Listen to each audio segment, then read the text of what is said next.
माहिती घेणार आहोत. केसिंग म्हणजे काय, तर केसिंग म्हणजे कपड्याची एक पोकळ नळी असते, त्यामध्ये आपण नाडी किंवा इलास्टिक घालतो, जेणेकरून ते ओढून आपण कपडा शरीरावर फिटिंगला व्यवस्थित बसवू शकतो. आता ही केसिंग कशी तयार करतात, तर कपड्याच्या कटिंग करताना कपड्यावर एक्स्ट्रा कापड ठेवून किंवा वेगळे कापड लावून कमरेच्या भागावर ते दुमडून त्यावर पोकळ भाग तयार केला जातो, म्हणजे एक प्रकारची नळी तयार केली जाते आणि त्या भागातनं इलास्टिक किंवा धागा घातला जातो. त्याला आपण केसिंग असे म्हणतो. केसिंग हे पॅन्ट, पायजमा, स्कर्ट, बाहीची खालील बाजू, पॅन्टचा बॉटम इत्यादींमध्ये घातला जातो. त्याचप्रमाणे वेस्टलाईनवर गारमेंट फिटिंगला व्यवस्थित बसवण्यासाठी देखील या केसिंगचा वापर करतात. केसिंग हे साधारण 6 सेंटीमीटर रुंदीचे असते, त्यामुळे त्यामध्ये इलास्टिक किंवा नाडी सहजरित्या काढता आणि घालता येते. केसिंगचे वेगवेगळे प्रकार आहेत, त्यात फोल्ड डाऊन केसिंग आणि अप्लाइड केसिंग. आता फोल्ड डाऊन केसिंग म्हणजे काय, तर फोल्ड डाऊन केसिंग म्हणजे जेव्हा आपण कपड्याचे कर्तन करतो त्यावेळेस त्या भागात ज्या ठिकाणी कपडा दुमडायचा आहे त्या ठिकाणी एक्स्ट्रा कपडा घेतला जातो, म्हणजे जास्तीची कापड ठेवले जाते आणि नंतर तो भाग आतल्या बाजूला दुमडून ती केसिंग तयार केली जाते.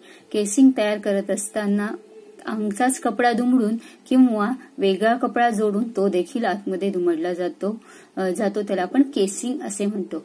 त्या केसिंगचे फोल्ड डाऊन केसिंग असे म्हणतो. फोल्ड डाऊन केसिंगचे वेगवेगळे प्रकार आहेत, त्यात केसिंग विथ ड्रॉस्ट्रिंग म्हणजे ज्या केसिंग तयार झाल्यानंतर त्याच्या आतल्या बाजूला नाडीचा वापर केला जातो.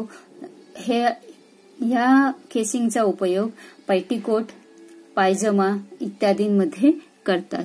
त्यानंतर आहे casing with elastic. Casing with elastic मध्ये केसिंगच्या भागामध्ये ज्याप्रमाणे इथे नाडी घातली जाते त्याचप्रमाणे त्या ठिकाणी इलास्टिक वापरले जाते आणि ते इलास्टिकचे दोन्ही डोकं नंतर एकमेकांना शिवले जातात आणि ते कपड्याच्या कमरेच्या भागामध्ये वापरतात. त्याला आपण केसिंग विथ इलास्टिक असं म्हणतो. बेबी गार्मेंटमध्ये, बेबी पॅन्ट्समध्ये, हल्ली लेगिन्स वगैरे या सर्वांमध्ये या केसिंगचा वापर केला जातो.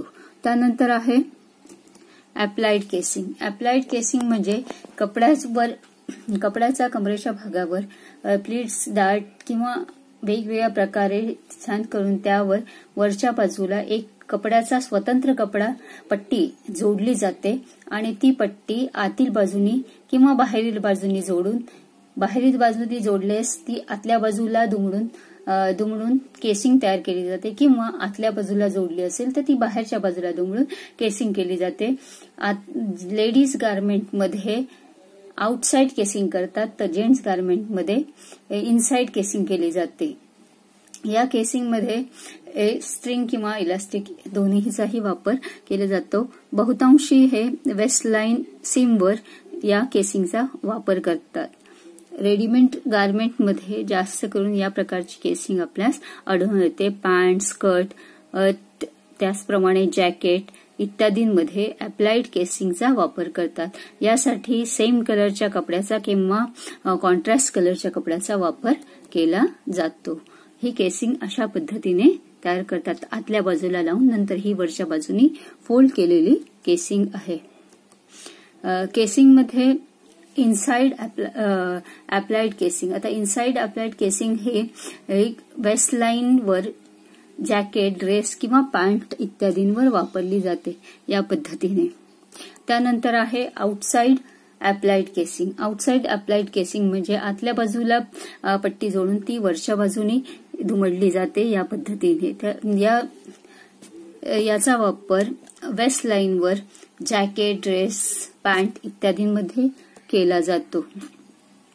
केसिंग हे मोकळ्या पद्धतीने कपडा अंगात घालण्यासाठी किंवा काढण्यासाठी हे वापरता येते. केसिंगमुळे कपडा सहजरित्या घालता आणि काढता येतो. त्याचप्रमाणे त्याच्या साह्याने स्ट्रिंग खेचून त्याच्या हाताच्या साह्याने नुसतं ओढून देखील तिथे गॅदर्स तयार करता येतात. Safety precaution. आता केसिंग तयार करत असताना कोणती काळजी घेतली पाहिजे?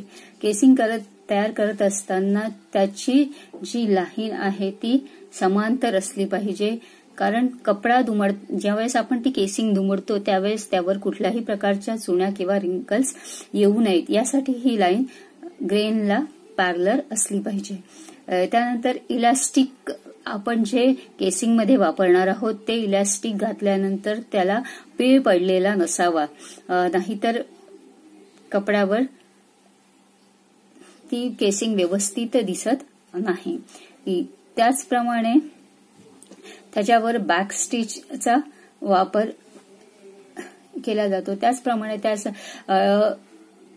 केसिंग करत असताना टॅकिंग स्टिचचा वापर केलेला असतो. फिनिशिंग झाल्यानंतर ती टॅकिंग स्टिच काढून टाकणे आवश्यक असते आणि ते आपण लक्षात ठेवले पाहिजे.